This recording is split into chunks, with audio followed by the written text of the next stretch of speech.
Hello,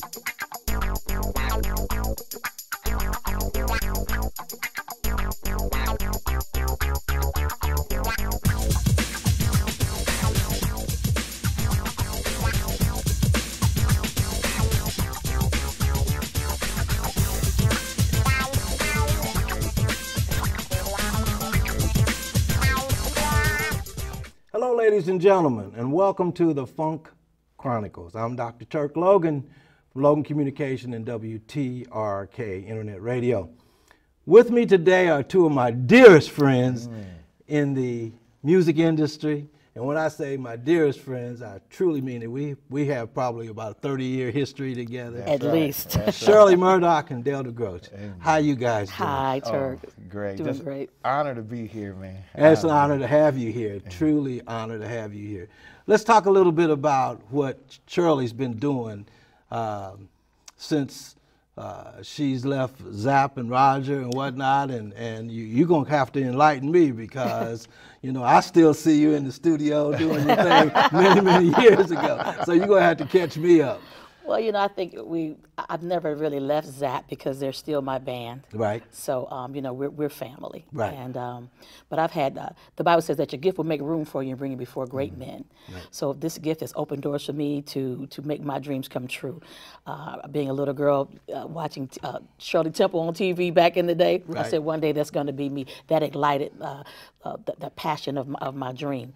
And I've been able to see those dreams come true through, you know, sharing my gift and my love for the Lord through the music, right. through stage, through film, TV, and just every door God opens, I've been walking. I saw you on TV one night on a play. Did you? And I was just jumping around the room. I said, "That's Shirley. I know her." See, that was that Shirley Temple dream. When you made a transition from R&B, Husband, and many other hits that you had, what caused you to make that transition? Well, you know, I would say that the transition really wasn't for me. It was really for everybody else because I never stopped singing gospel. I grew up singing in church, gave my life to the Lord when I was 15, and I always thought that was the avenue that I was going to go through. But those doors never opened, so I walked by faith through the door that God opened. And so when I prayed about it and said, well, God, you know, why is it that this is the only door that's opening for me? Could this be you? Mm-hmm. And I remember praying about it and talking to my family and my pastor about it and realizing in my own life, no matter what job I held, it didn't stop me from being who and whose I was. Right. So I was never going to leave the church or my relationship with God to go into R&B, but to let my little light shine and go into what, you know, into the highways and the byways, wherever I went. Just be faithful in your station. Just be your authentic self wherever you are. And I wanted to affect the R&B world, but just being who I was and whose I was. And so for me, my testimony in R&B was not drugs and alcohol, you know, the depraved life.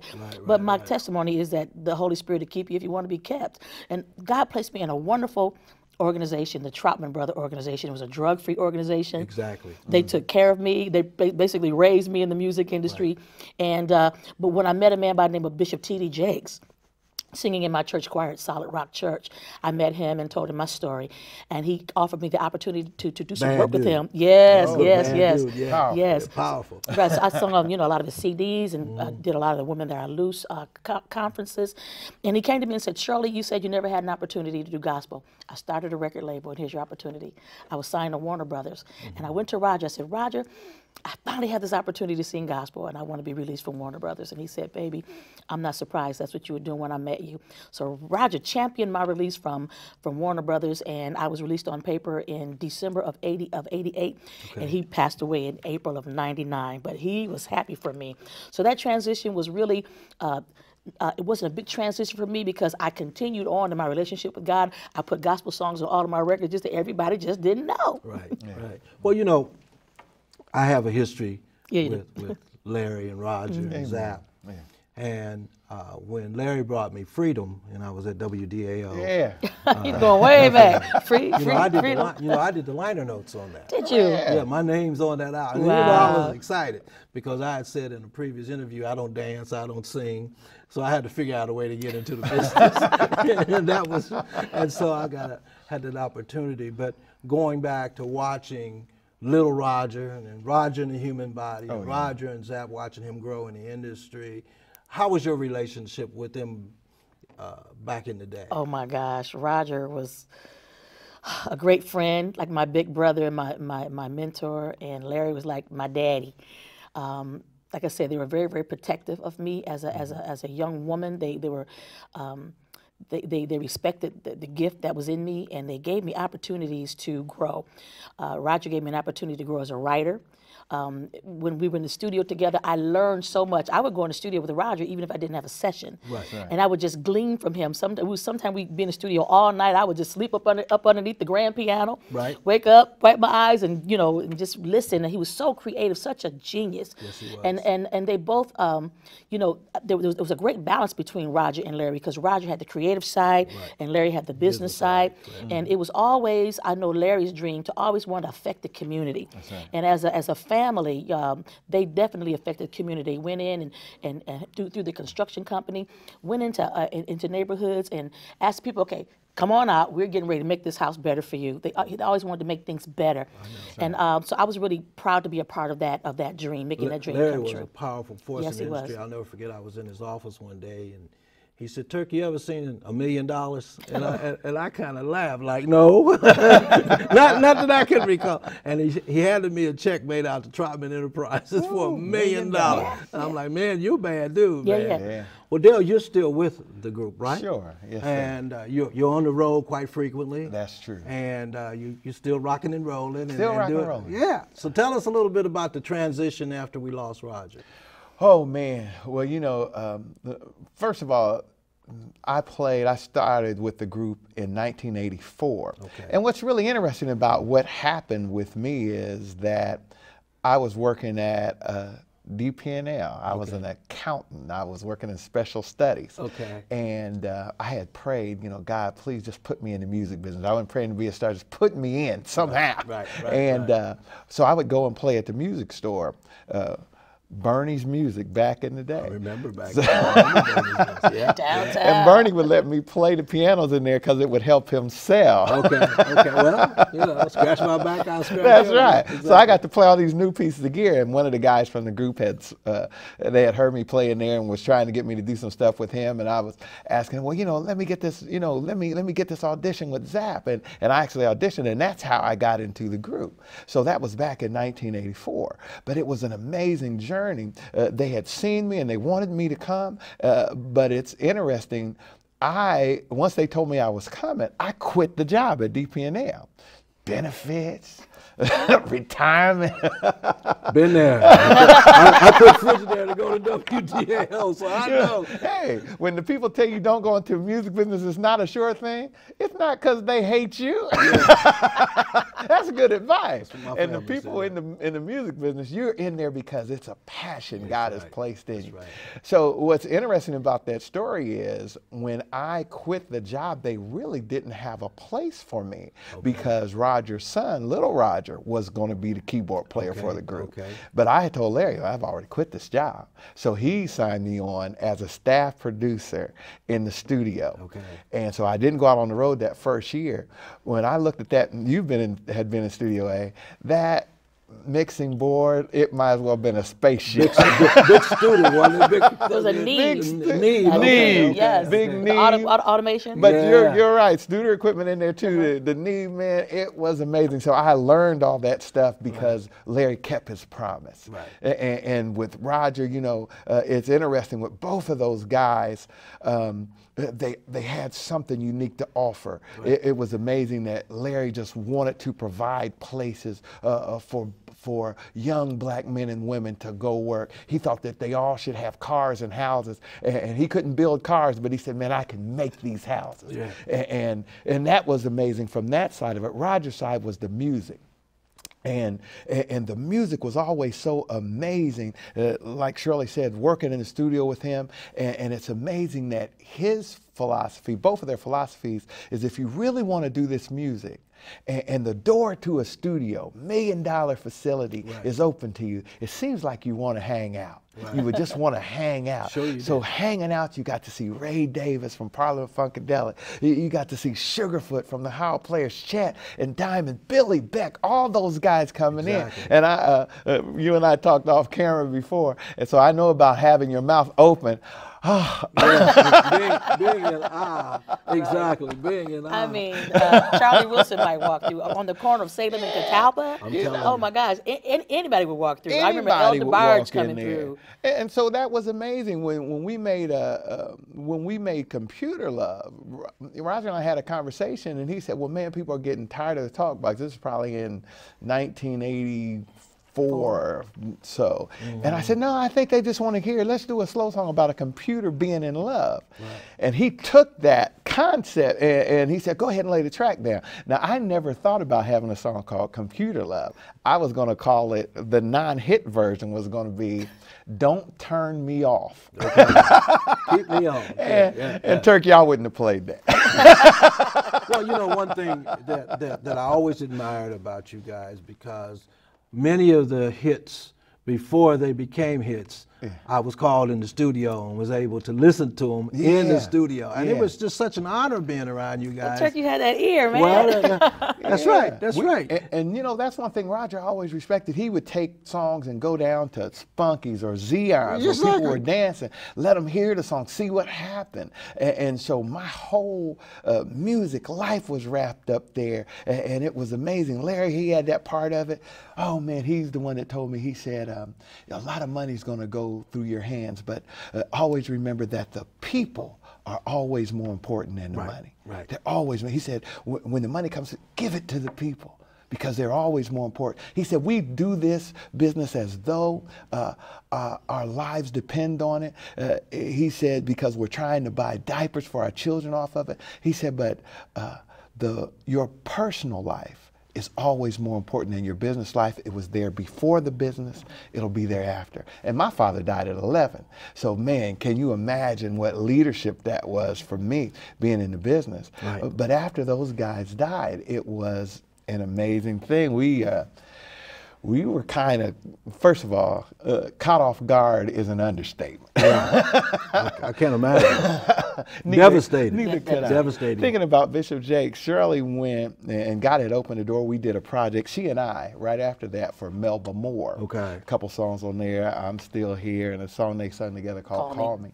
But we had also met Bishop Jakes by then, and like Shirley said, Roger had got her release before he passed. He got a release in '98. And then they passed in '99. But it was interesting because we were at a Woman Thou Art Loose conference. I shouldn't tell y'all this. We were at a Woman Thou Art Loose conference, 60 to 80,000 women. She's going to sing up there and broke. Shirley, well, we broke. We had 140 CDs that we had printed ourselves. We had about 11. We had $11.67. I gave the $10 to her. A hot dog was $2.50. But by the, so I couldn't buy the hot dog. I understand. That's how I found out. Been there, done that. I understand. But by the end of that conference, we went out there and Shirley sang in front of 60,000 women. They didn't really buy from those CDs, but she sang again, and Bishop Jake stood out in front of them and said, support her in ministry. Remember that this church girl, in mainstream she was kind of looked at as this church girl, but in the church world she's known as, oh man, this secular girl. The as we let girl. I understand. But he told them to support the ministry. They bought everything we brought. We went in there with nothing. We came out of there with about $7,000. That's good. By the way, enough money to keep the house. Well, you know, one thing that is very important in the industry. In 1982, I took a position on suggestive lyrics. You sure did. Sex, drugs, and profanity. And one of the things that always made me feel good was the artists that came out of Dayton, all the music was always clean. It never had anything, and they were never, Zapp, Roger, Shirley Murdock, Dale, were never associated with drugs or profanity, and it was just, it was a blessing because I didn't have to think about playing the music because of things, because I was there with you guys a lot of the time. Because we were going to be responsible. Exactly. Roger, when we played the Aruba Funk Fest, the last one that Sinbad did, Roger took me aside. I was his music director. He said, Dale, I want you to help me look at the show, and I want you to imagine a mother and a father and two little kids sitting, mother and father on the couch, two little kids on the floor watching their television. He said, and now I want to look at the show one more time. We're going to take out anything that would make those parents turn the channel. Exactly. And that's responsible. That's who he was. Yes. And his heart was always to make people feel better. To be able to forget your problems for whatever period of time. The concert would be an hour or 7 minutes when you're listening to the record. And he was very, very generous with his stage. He didn't mind you being out front. He only had one requirement. Do not bore my fans. That's right. You're there to entertain. How'd you two hook up? We hooked up because I think we both had a passion for music, and it was that passion, it was the music that brought us together. I came to Dayton in my early 20s, and I was thinking, wow, you know, I'm this church girl, you know. Wait a minute, that was early 20s? I was like 25, man. Oh, okay. I wasn't That was early. We've been around for a while, Dale. Especially compared to what I am now. Exactly. We've been around for a while, trust me. Okay. So, you know, here I was the church girl, and I remember talking to Roger's sister, Janet Troutman. And so, you know, we had that love for the Lord in common. And I said, you know, Janet, I said, you know, I think I'm probably going to be by myself. And she said, well, what do you mean? I said, well, you know, I don't really, you know, the guys in church, they don't understand me doing this, so they probably don't want me. And then the guys out in the world, I really don't want them. Right. And so she said, well, God's got you here. And not long after that, this one shows up as a producer. And so we're really just two church kids in the music business. And we could always relate. He would be somebody that understood those gospel, those Clark sister songs that I was talking about, or those gospel songs, and he could play them. We just had fun, and we just became really great friends. And I thought she was a Clark sister. When I heard her for the first time, because I heard Go On Without You. I mean, I had never seen her before, so I heard her on tape. It was off the chain, and the first thing I had was just pure concern that I wouldn't be able to live up to the voice on the tape. I'm sure. Phenomenal. Yeah. But gift from God. But it was interesting. I had the same story. You know, I'm listening to music on the radio with some guys I grew up with, and they went to one of the churches around there, and we would all kind of jam and listen to the music together. But they were kind of church musicians, as I was a choir director too. But when I took the job with that I had been praying for, they had to tell me, man, say, hey, we listened to it, but you shouldn't be playing it. But it's amazing that once you get there and you get into the music, man, God had such a wonderful plan, because here's somebody, and full disclosure, sometimes you can't find a drug-free organization in gospel music. Trust me, I know. And that's what's so special about, you know, our history together, because we want to make sure that we continue to pass that message on to these kids. You know, I used to say, especially when certain music started to change the industry, I used to say, you don't need to sell sex, drugs, and profanity to sell records. That's right. You don't need that. If you have a good, clean record, more bounce to the ounce, Computer Love, Always and Forever, Husband, As We Lay, good, clean record, it will sell. Absolutely. You know, and I'm not going to put them on Front Street, but I remember what you said. There was a certain record out there, I'm not going to name it. You said, if we play this, there's no telling what's going to come through after it. Right. And you were right. Well, I took a position when the Isley Brothers came out with Fight the Power. There was a two-letter word in that song that, after I had taken that position, came down with all this going down. Yeah. And I chuckled, and I called the record label and said, man, I'm not going to play this. I can't play this. Yeah. You know, we can't put this on. First of all, it was against the law, you know, FCC rules. I would have lost my job. And secondly, it was against my position. And so they did an edit version. Now, they got to the point of, you know, the connotation. And even when I went to Central State, I even banned the connotation when I banned rap music. If you got to the connotation, it still didn't work for me. Can't trust it. No, you can't trust it. So So where are we at now? What are you guys doing now? And you know, I know you guys are songwriters together. You know, you're doing a lot of things together as a team and husband and wife. You have a son that just graduated from Ohio State University, and it's a good time to be from Ohio State University. That's right. Oh, wait. Ohio. That's right. Ohio. But you know, and it's beautiful, man. First of all, the ZAP thing is still going on. I'm still the music director for the group ZAP. Matter of fact, we just left Sacramento a couple weeks ago. We're getting ready to head to Tennessee.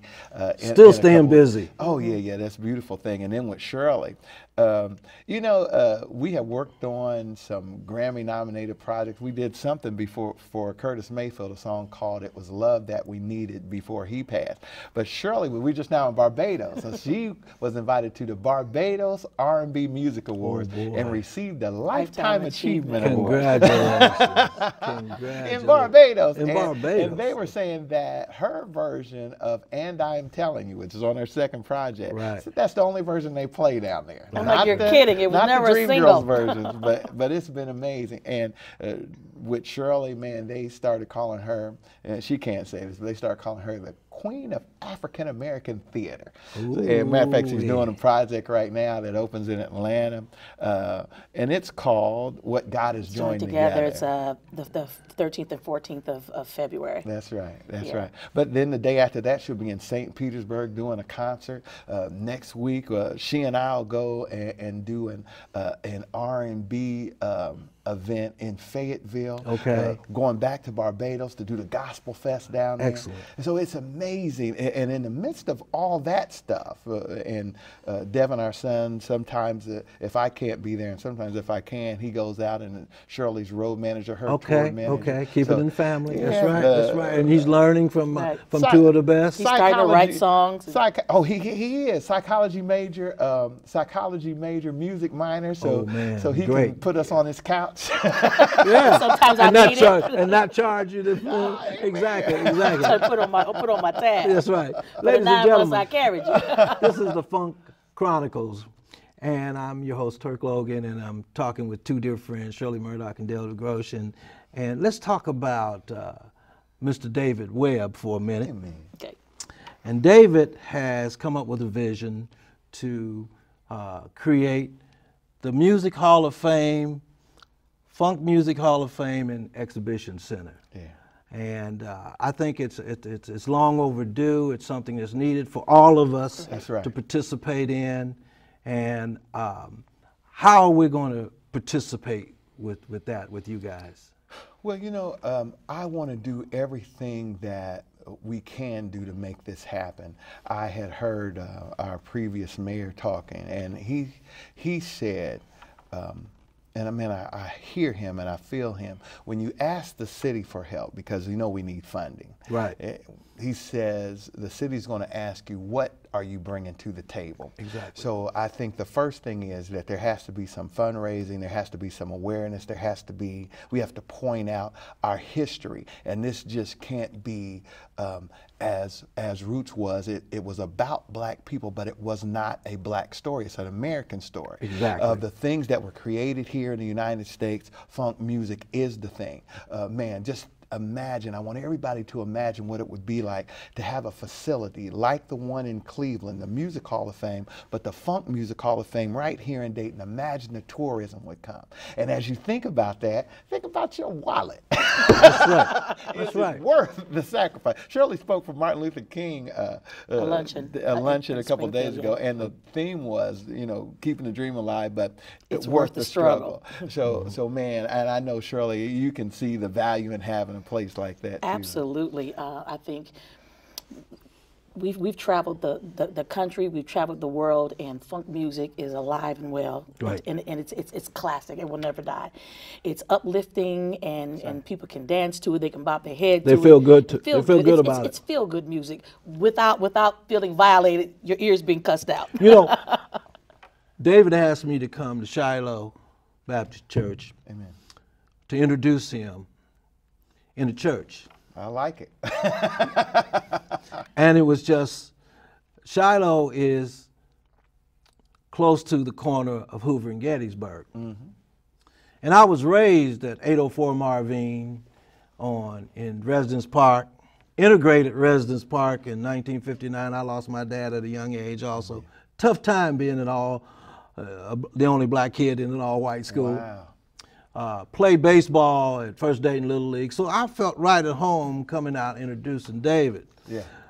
But I had to think a couple times. I said, I'm gonna start talking about funk music in the church. The band was funky. Come on now. The band was cooking. Oh, yeah. And so I had to highlight the band as well as the choir.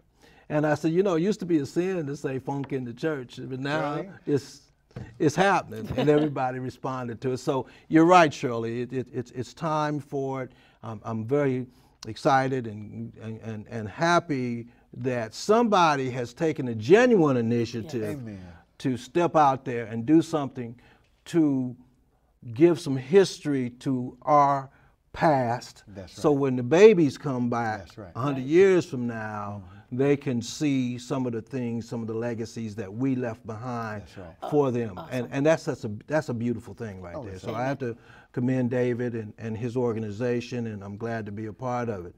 In closing, what do you want to leave us with, Shirley? Well, I want to leave you with some wisdom that Roger gave me, and I want to pass this on to young artists that are coming up. And I was asked a question, he and both Larry asked me, do you want a career or do you want a hit record? And he said that it takes time to build a career. Now, if you have a hit record, you go up the charts and you come down the charts. When my biggest record was on the charts, Roger said, I need you to come talk to me because I need to talk to you. And he said, well, Shirley, if you're gonna, he said, right now your record's on the top of the charts. He said, now, when that record comes off the charts, the record company, they're going to take your poster down. He said, and you'll be lucky if they accept your phone calls. He said, but if you want to build a career, he said, this is what you do. You have a great record, do a great live performance, but this is the key. Stay touchable to the people, and they will support you for the rest of your life. And that has been the thing that has kept me going, you know, just being touchable to the people. We want to stay touchable to the people and let the people know what the Funk Music Hall of Fame Exhibition Center is all about. Great music, great history, and to be a light, a shining light, or let young people know, yes, your dreams can come true. And so many of our dreams have come true here in the city of Dayton, and we want to celebrate that. This is a celebration of what we've done and what we can do. Dale, what do you want to leave us with? And I just want to, first I want to reiterate that. Roger said this, he said, man, he said, I don't want to launch rockets. He said, because you launch a rocket up and it falls back down. I want to launch satellites. He said, Shirley's a satellite. So, man, that's what we want to do. We want to launch satellites. And we want you to know, too, Shirley and I are part of a ministry. I'm the senior pastor, my first lady at prayingforyou.org, Praying for You Ministries. So every Wednesday we have a prayer line. Thursday we have a Bible study. Sunday we have worship, all on the telephone. We call it, for those of you who are technical people, we call it iWorship. For those of you who just don't want to leave your house, call it pajama church. Ladies and gentlemen, it's been an honor being with you here with the Funk Chronicles with Dale DeGroat and Shirley Murdock. Thank both of you for coming. Thank you, man. Thank you for watching. Oh, man.